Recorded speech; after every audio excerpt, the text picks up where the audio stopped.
যখন মদিনার গুরুত্ব কমে যাবে ঠিক তখনই জেরুজালেমের গুরুত্ব বেড়ে যাবে। সারা ওয়ার্ল্ডের মাথা ব্যথার কারণ জেরুজালেম। ঠিক তখনই শুরু হবে তারপরের কথা, যখন মদিনার গুরুত্ব কমে যাবে, জেরুজালেমের গুরুত্ব বেড়ে যাবে, ঠিক তখনই শুরু হবে মালহামা। এই হাদিসটা রাসূল তার সাহাবীকে বলছেন, তার নাম মুয়াজ ইবনে জাবাল। মুয়াজ ইবনে জাবালের ঘাড়ে হাত রেখে তিনি বলছেন, মুয়াজ, তারপরেই শুরু হবে মালহামা। মালহামা কি?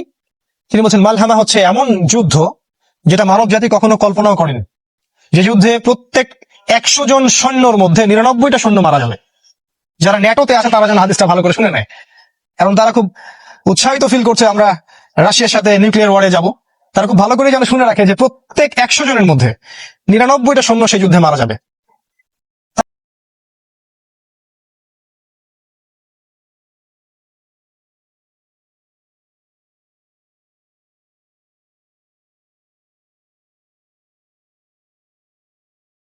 তার মানে এই যুদ্ধটা কোনো কনভেনশনাল যুদ্ধ হবে না, এটা হবে নিউক্লিয়ার যুদ্ধ, যার ফলে এই পুরো বিশ্বের চেহারাটাই বদলে যাবে।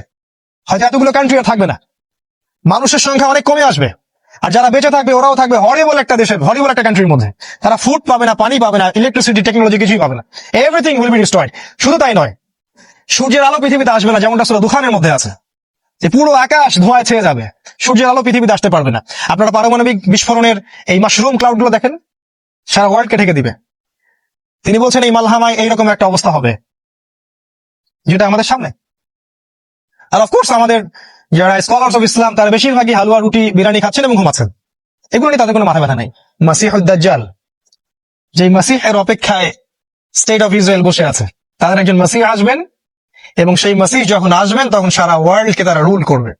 কিন্তু তারা এটা বুঝতে ব্যর্থ হচ্ছে যে সেই মাসিহ ছিলেন ঈসা আলাইহিস সালাম, আর এই যে মাসিহ আসছেন সে হচ্ছেন মাসিহ কাযযাব, মিথ্যাবাদী মাসিহ, যাকে রাসূল সাল্লাল্লাহু আলাইহি ওয়াসাল্লাম প্রফেসাইড করেছেন যে তিনি হচ্ছেন মাসিহুদ দাজ্জাল। এন্ড অফ হিস্ট্রির সাথে ইহুদি, খ্রিস্টান, ইসরায়েল, ব্রিটেন, আমেরিকা এবং মুসলিমদের একটা ঘনিষ্ঠ সম্পর্ক আছে। ইতিহাসের শেষ পার্টটা বুঝতে হলে আপনাকে এই সবকিছু নলেজের সাথে ইসলামিক এই কোরআন এবং সুন্নাহর নলেজ গুলোকে একসাথে মিলাতে হবে, তখন কি আপনি একটা পথ খুঁজে পাবেন। আর শেষ করার আগে আমি যে কটা কথা বলতে চাই সেটা হলো এই যে আল্লাহ এবং তার রাসূল আমাদেরকে যা বলেছেন, আল্লাহ এবং তার রাসূল আমাদেরকে যা বলেছেন, দেখুন খেয়াল করে, যে ইহুদিরা দাজ্জালকে ফলো করবে। বি কেয়ারফুল, ইহুদিরা দাজ্জালকে ফলো করবে এবং দাজ্জাল জেরুজালেম থেকে বের হয়ে বলবে আমি মাসিহ। যদি এমন একজন মানুষ জেরুজালেম থেকে বের হয়, অবশ্যই তিনি একজন মানুষ, সে কোনো সভ্যতা নয়, এটা ক্লিয়ার করে দিচ্ছি, সে কোনো সিভিলাইজেশন নয়। তবে হ্যাঁ, অনেক সভ্যতা তাকে ফলো করবে। যারা ওয়ান আইড, এক চোখা, তারা তাকে ফলো করবে। যাদের দুই চোখ নাই তারা ওকে ফলো করবে। দুই চোখ নাই তারা ওকে ফলো করবে, কারণ দাজ্জাল ইকোনমিক আপনাকে প্রগতি দিবে, অগ্রগতি দিবে, আপনাকে সবকিছুই দিবে, জান্নাত দিবে যেটা জাহান্নাম। তো জেরুজালেম থেকে একজন বের হয়ে যদি বলে আমি দাজ্জাল, আর ইসরায়েল বা ইহুদিরা যদি সারা ওয়ার্ল্ডকে রুল না করে, তাহলে কোন ইহুদিও বিশ্বাস করবে না যে সে দাজ্জাল। আমার পয়েন্টটা বোঝার চেষ্টা করেন। যখন ইহুদিরা সারা ওয়ার্ল্ডকে রুল করবে, তারা ওয়ার্ল্ডের রুলিং স্টেটে পরিণত হবে, তখন যদি কেউ বের হয়ে বলে যে আনাল মাসিহ, আমি হচ্ছে দাজ্জাল, তখন তারা তাকে বিশ্বাস করবে। এখন তারা অনেক ব্ল্যাক ম্যাজিকও প্র্যাকটিস করে এবং তারা তার উপাসনা করে, এবং তার অপেক্ষায় বসে আছে কখন তিনি আসবেন।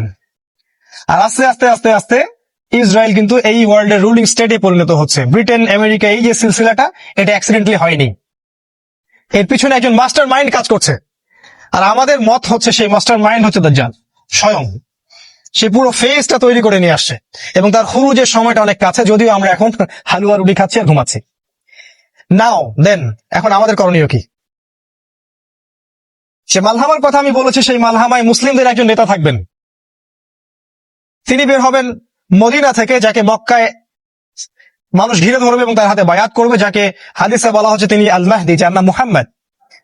এবং তিনি 8 বছর বা 9 বছর তিনি মুসলিমদেরকে রুল করবেন, খিলাফা স্টেট কায়েম করবেন। নট সৌদি আহলে সৌদের গভর্নমেন্ট নয়, তিনি খিলাফা স্টেট কায়েম করবেন। খিলাফা স্টেট কি আমি একটু আগে বলেছি, যেখানে আল্লাহর বিধান সুপ্রিম, আল্লাহর অথরিটি সুপ্রিম, যেখানে মানুষের ল চলে না। সেটা কেমন ইসলামিক স্টেট যেখানে খিলাফা নাই? আর খিলাফা স্টেটের অধীনে সমস্ত মানুষের অধিকার স্বতন্ত্র স্বাধীন। ইমামুল মাহদি যখন ইমার্জ করবেন, তখন মুসলিমরা তার কাছে বায়াত করবেন। এখানে একটা কথা শুধু বলে রাখবো যে আল্লাহ রসুল বলেছেন যদি তোমরা তাকে চিনতে পারো, যখন কালো পতাকাধারীরা সেখানে যেতে থাকবে, অফকোর্স কালো পতাকা মানে আইএস নয়, এটা ভুল বুঝবেন না। কালো পতাকাধারীরা যখন তার পিছু নিবে, তখন বরফে স্ক্রল করে হলেও তোমরা তার সাথে যোগ দিও। ফানি'মাল আমিরু আমিরুহা, কত উত্তম আমির সে আমির। ফানি'মাল জাইশুহা, কত উত্তম সেনাবাহিনী সেই সেনাবাহিনী। এই সেনাবাহিনী ইমামুল মাহদির সাথে কনস্টান্টিনোপল বিজয় করবেন। ইমামুল মাহদিকে আক্রমণ করার জন্য সিরিয়া থেকে একটা দল আসবে, সেই দলকে আল্লাহ পাক বাইদা নামক জায়গা মক্কা মদিনার মাঝখানে ধসিয়ে দিবেন। এটাই হচ্ছে বিগেস্ট সাইন যে তিনি হচ্ছেন আল মাহদি। এটা হতে থাকবে তখন যখন ইসরায়েল এই ওয়ার্ল্ডের রুলিং স্টেট, তার পাশাপাশি এটা হতে থাকবে। এবং একটা পর্যায়ে যখন তাদের সাথে আমাদের ডিফিট হবে, কারণ আল্লাহ রাসূল বলেছেন লা তুকাতিলুনাল ইয়াহুদ, তোমরা অবশ্যই ইহুদিদের সাথে যুদ্ধ করবে। এই হাদিসটা যে বলতে সাহস পায় সেই স্কলার, এই হাদিসটা যে জনসমক্ষে বলতে সাহস করে সেই স্কলার। যাদের এই হাদিসগুলো বলার সাহস নাই তার স্কলার নয়। এই সত্য হাদিসগুলো যাদের বলার সাহস নাই তার স্কলার নয়। তিনি বলেছেন তোমরা অবশ্যই ইহুদিদের সাথে যুদ্ধ করবে, এবং একটা ইহুদি যদি পাথরের পিছনে লুকায়, সেই পাথর পর্যন্ত বলবে যে ইয়া ইয়া মুসলিম ইন্না ওয়ারাইল ইয়াহুদ তাআলাউ ফাকতুলু, আসো আমার পিছনে ইহুদি আছে, ওকে আসো হত্যা করে যাও। তার মানে ওদের সাথে আমাদের যুদ্ধ হবেই হবে, কারণ এই কথা কে বলেছেন? রাসূল সাল্লাল্লাহু আলাইহি ওয়াসাল্লাম বলেছেন। তারপর যখন তারা আমাদেরকে ঘিরে ফেলবেন সিরিয়ায় ইহুদিরা, এবং তাদের লিড দিবে দাজ্জাল, দেন ঈসা আলাইহিস সালাম আকাশ থেকে নামবেন ফেরেশতার ডানায় ভর দিয়ে, এবং তাকে দেখে দাজ্জাল, তার হাতেই দাজ্জালের হত্যা নিহিত আছে।